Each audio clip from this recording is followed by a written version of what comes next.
morning, students. Topic of today's lecture is material and store management. Introduction to material management. Various materials are used as inputs such as raw material, consumables and space. These are required to be purchased and made available to the shops, users as and when needed to ensure uninterrupted production.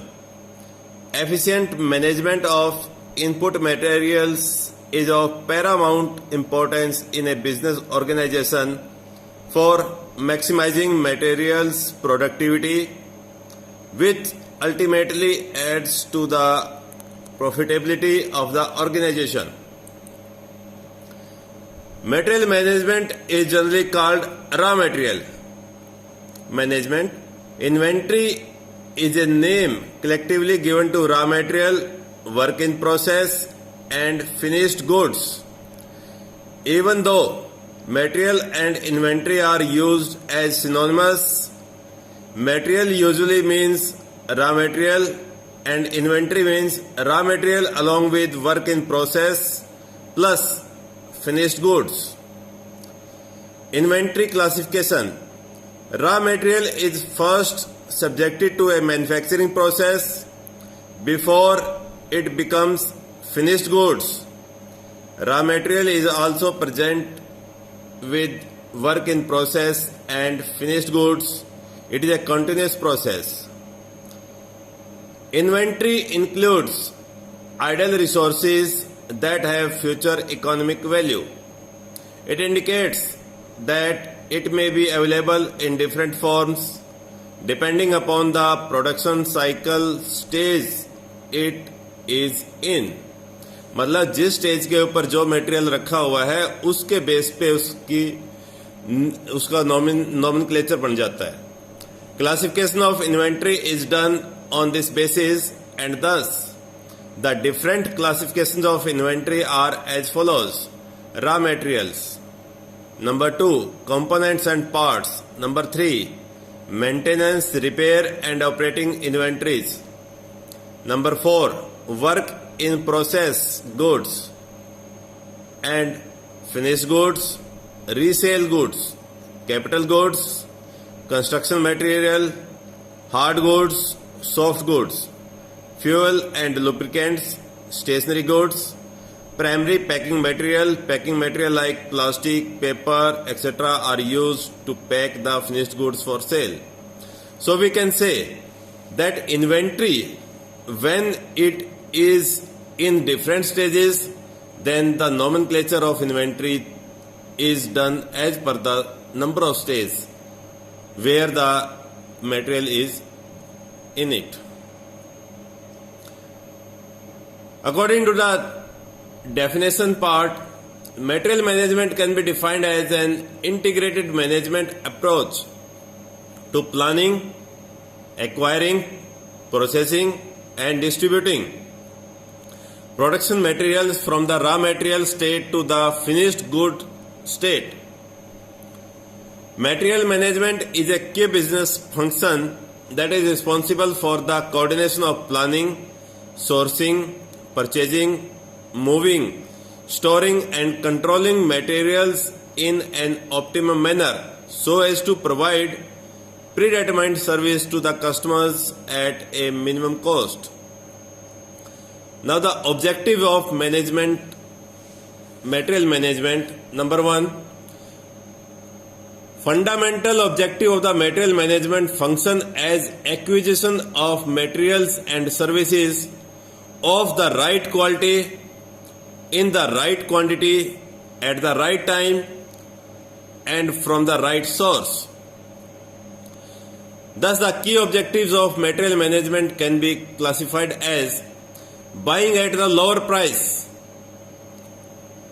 consistent with the desired quality and service, maintaining a high inventory turnover by reducing excess storage, carrying costs and inventory losses occurring due to deterioration, obsolescence and pilferage, maintaining continuity of supply preventing interruption of the flow of materials and services to users, maintaining the specified material quality level and a consistency of quality.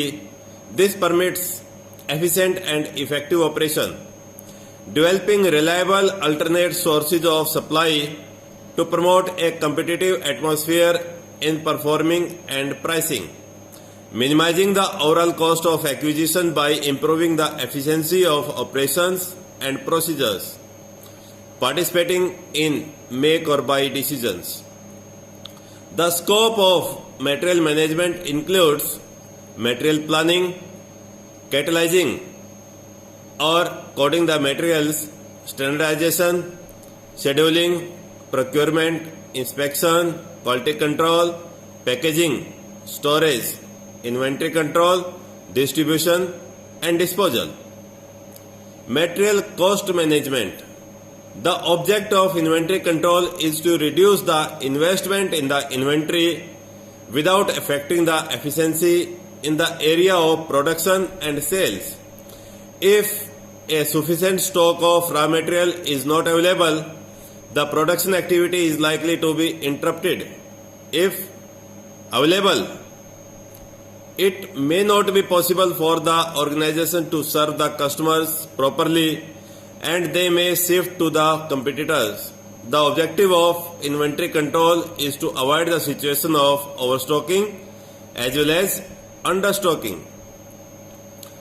Cost of production and employment level.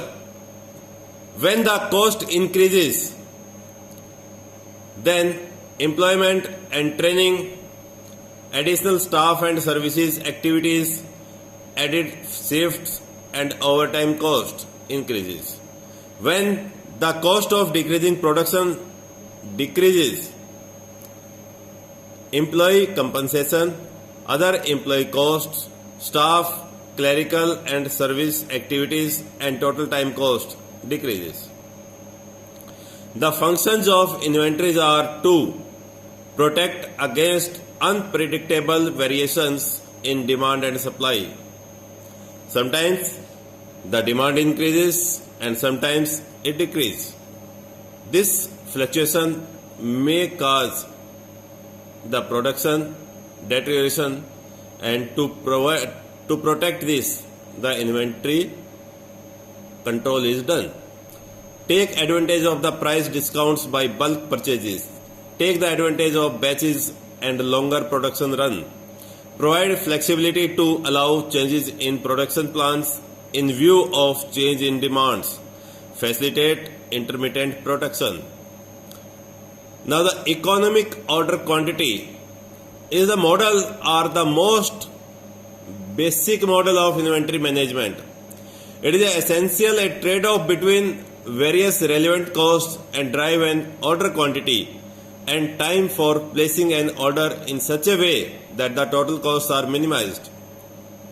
Economic lot size or economic order quantity model assumptions are: the rate of demand for the item is deterministic and is constant D units per annum independent of time. Production rate is infinite. Production is instantaneous. Shortages are not allowed. Lead time is zero or constant independent of demand and the quantity ordered. The entire quantity is delivered as a single package or production in a single run. Objectives of economic order quantity is to minimize the average annual variable cost. It indicates that quantity which is fixed in such a way that the total variable cost of managing the inventory can be minimized. Such cost basically consists of two parts. First, ordering cost, and second one is carrying cost. Ordering cost, which in turn consists of the cost associated with the administrative efforts connected with preparation of purchase requisitions, purchase inquiries, transportation cost, handling of more number of bills and receipts. And the carrying cost of carrying or holding the inventory, which in turn consists of the cost like go down rent, handling and upkeep expenses, insurance, opportunity, cost of capital blocked, and interest. Relationship between two types of cost. A balance is to be struck between these two factors, and it is possible at EOQ, where the total variable cost of managing the inventory is the least. The formula used is economic order quantity is equal to under root twice of AO/C, where Q is the economic order quantity, A is the annual requirement in units, O is the cost of placing an order, and C is the cost of carrying 1 unit per year. Drawback of economic order model. In the above model, various parameters are used such as demand, inventory carrying charges, ordering cost. These parameters are estimated, and though they are assumed to be known, in real life what we have is an estimated value which may be different than real value for various reasons. Second one is the ABC analysis. ABC classification process is an analysis of a range of objects such as finished products, items lying in inventory, or customers into three categories. This method usually categorizes inventory into three classes, with each class having a different management control associated. A. Outstandingly important, B. Of average importance, and C. Relatively unimportant as a basis for a control scheme. Each category can and sometimes should be handled in a different way, with more attention being devoted to category A, less to B, and still less to C. A items. These items are seen to be of high consumption volume. A items usually include 10 to 20% of all inventory items and accounts for 50 to 60% of total rupee consumption volume. B items are 30 to 40% of all inventory items and accounts 30 to 40% of total rupee consumption volume of inventory. These are important but not critical and don't pose sourcing difficulties. C items account for 40 to 50% of all inventory items but only 5 to 10% of the total account volume. ABC classification allows the inventory manager to assign priorities for inventory control. Advantages: a close and strict control is facilitated on the most important items, which constitute major portion of the overall inventory valuation or overall material consumption, and due to this the costs associated with the inventions may be reduced. The investment in inventory can be regulated in a proper manner and optimum utilization of the available funds can be assured. A strict control on inventory items in this manner helps in maintaining a high inventory turnover ratio. However, it should be noted that success of ABC analysis depends mainly upon correct categorization of inventory items and hence should be handled by only experienced and trained personnel. Thank you. You can ask your queries at rajeshgautam@gphisar.ac.in. Thank you.